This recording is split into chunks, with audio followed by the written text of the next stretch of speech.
Hello, my name is Grant K for Boris FX, and welcome to the Vegas Pro Essentials. This first video is going to get you started with Vegas Pro from the absolute basics. If you've never touched the software before, this is the one to watch. I'll show you how to bring in media, cut it together, add some effects, and export something out you can share. Let's get started. After installation, the first thing you'll see is the Vegas Pro welcome screen. This is also where you can create a project. Choose the output shape of your video, like horizontal or vertical. I'm using a 4K resolution, but you could also be working with HD, and that's fine too. Next, I'll be using a frame rate of 25 frames per second full frame, but you might be using 24 or 30 frames per second, and those options are also available. Click Create Project. This creates an untitled project, and I always advise anyone to save the project first with a proper name. Not only does this encourage you to save often, but it also kicks in the autosave and backup every so often. Now what you see is the majority of the Vegas Pro interface. Everything centers around the timeline with switchable tabs and floating windows. Vegas Pro is a comprehensive creative editor, and you won't be overwhelmed by multiple pages with loads of workspaces, different tools, and multiple workflows. Vegas Pro is designed to keep this easy, fast, and focused. To start working immediately, it couldn't be easier. To import your video media into the project, you could switch to Windows Explorer and drag some footage straight to the timeline. If the first media doesn't match your chosen project resolution, you will get a pop-up window asking you if you want to change the project resolution or not. If this happens, just choose No to keep your chosen settings. The media is also imported to your project media window for easy access. If you don't see it, the project media window is accessible via these tabs. You can import video, audio, stills, and graphics into Vegas Pro using Windows Explorer, or the built-in Explorer tab, which does the same thing. The big benefit of using the Explorer window is that you can preview your media by clicking the play button to ensure you're looking at the right shot. You just crushed your workout. Click any file to stop the playback. Let's drag in another shot into the timeline and place it after the first one. Any sources we edit to the timeline are called events, so you'll hear me use that term often. Now, as you add or move events around, they will snap to each other, ensuring you don't create unwanted gaps between them. To move around the timeline and review your shots, grab the timeline cursor anywhere you like and move it left to right. Pressing spacebar will start playing the timeline, Start adding more sleep. and pressing spacebar again will stop the playback. To zoom in and out of the timeline, you can grab the ends of the scroll bar and drag them. Clicking in the middle of the scroll bar will let you move the timeline view left and right. If you're a fan of the middle mouse wheel like me, it can also be used to zoom in and out of the timeline, but the focus will be on the timeline cursor.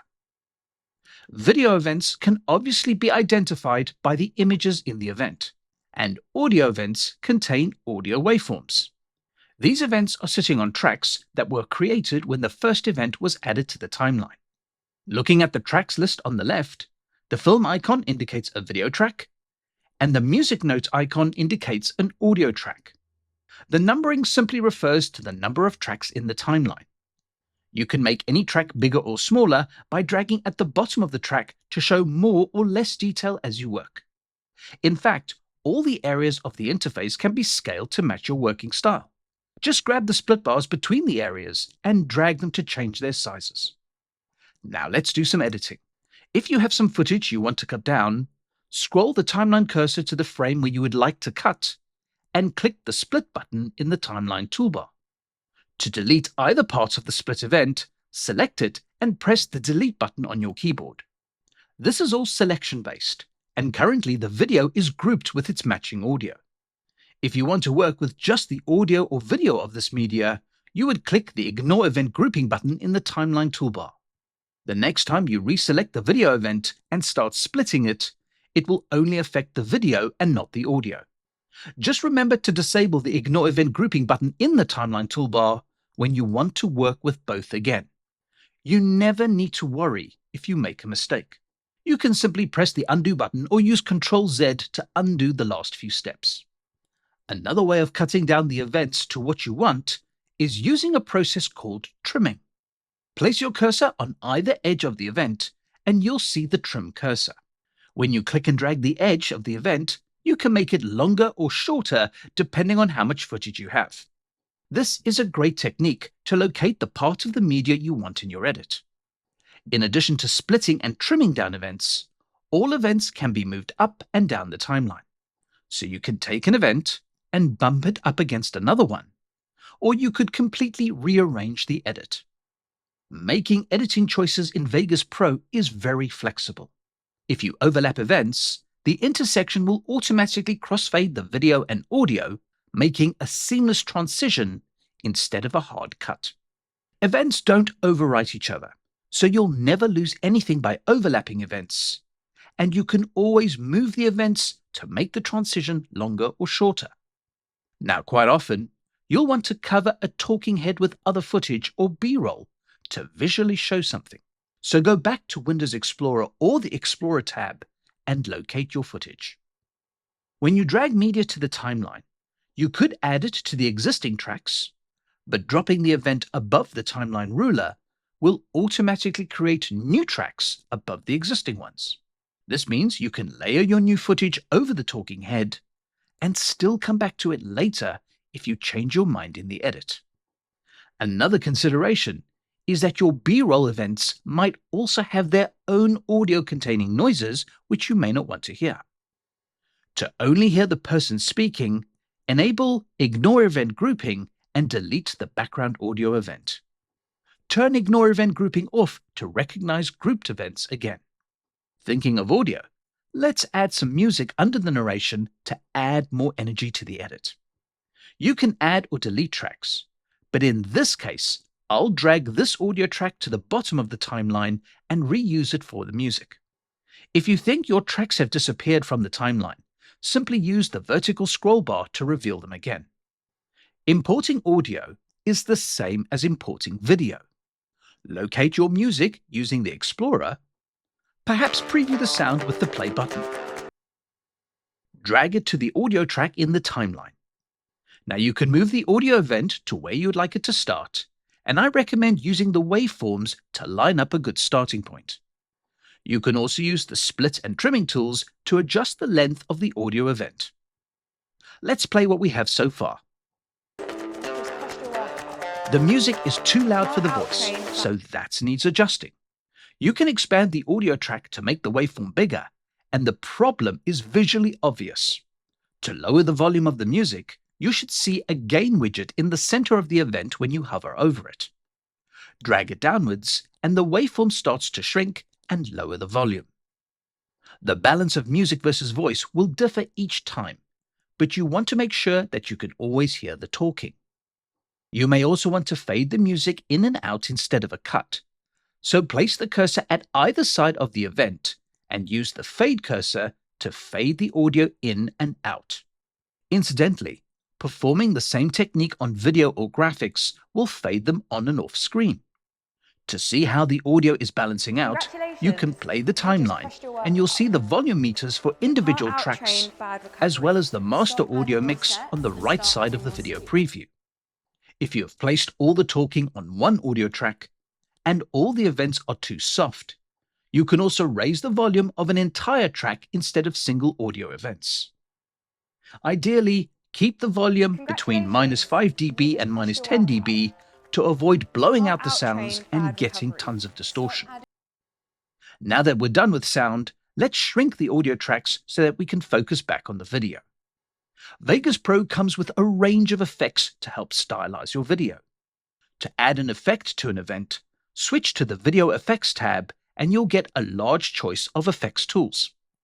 Choosing an effect, like Black Bar Fill, will display ready-made presets that you can use straight away. Select a preset and drag it onto your chosen event. This effect is applied instantly, and you can use the sliders to make further adjustments.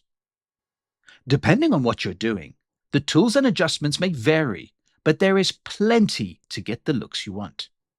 If you don't see your video event effects controls to adjust the effect, go to the specific event and click the effects button with the blue circle.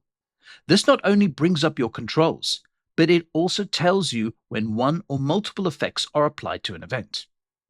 In addition to effects on events, you can also add titles and text to your video. To keep them separate from the edit, right-click anywhere in the timeline and add another video track. Place your cursor where you would like the title to start. Right-click on the new track and insert text media. This creates a text event, and you can trim this down to a specific length. In the video media generator, you'll create a title that has something to do with fitness. Select all the text, and you can adjust the font, the size, the color, and a few other properties. You can also grab the title in the video preview and move it to wherever you want in the frame. A double click will center the text in the image. To fade the title in and out, you can drag the fade cursor on both edges of the event. Let's take a look. Congratulations. You just crushed Similar your to workout. effects on events, You to can't edit the text outtrain- again, click the Generated Media button with the blue circle to edit the text properties. Vegas Pro comes with a range of transitions that can be used on pictures and titles instead of cuts and crossfades. Switch to the Transitions tab and there is plenty to choose from. For example, you can select the push transition in the list. Drag a push left preset to both the start and end of the title crossfades. You can use the fade cursors to adjust the timing of each transition. You can also place transitions between events. Switch to the linear wipe and drag the default preset between these cuts. You can also shorten the duration with the fade cursor and give the transition more pace. To get back to a cut, drag the transition until it zeroes out between the events. There is a lot more that can be done with effects and transitions, but sticking to the presets and basic adjustments is a great way to work, especially if you're just starting out. The next step in the workflow is color correction and color grading.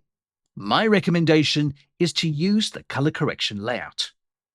Go to View, Windows Layouts, and choose the color correction layout. Now, color grading is an art form within itself, and Vegas Pro has lots of controls and adjustments. You can spend as little or as much time as you like on this. However, the best advice is to keep it simple if you're just starting out. So select a clip you'd like to color correct. Switching to the Utilities menu, you can adjust the brightness and contrast sliders. For simple white balancing, you can play with the temperature and the tint. You can remove or add a color cast if that's your intended look. If you want to make your colors pop a bit, increase the saturation. As an added bonus, switch to the color wheels, and you can use the lift slider to adjust the darker parts of the image, and the gain slider to adjust the brighter parts of the image.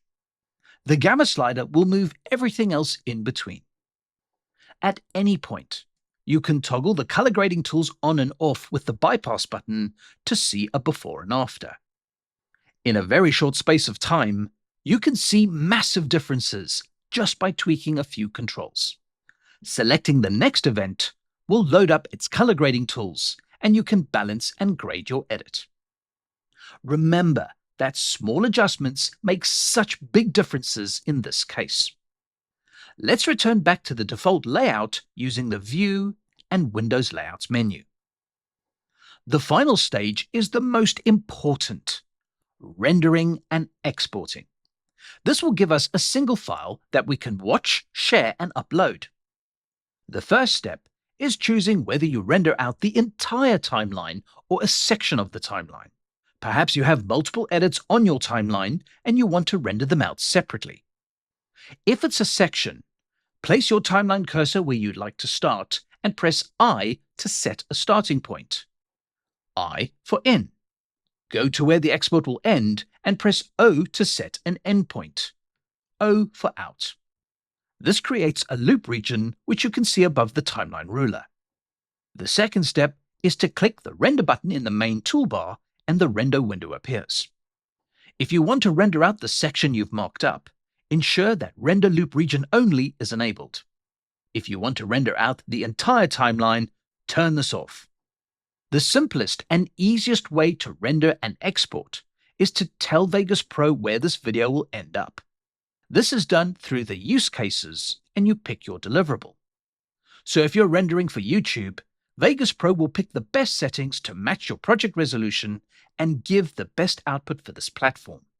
Step 3. You choose a destination and a file name, and click the render button.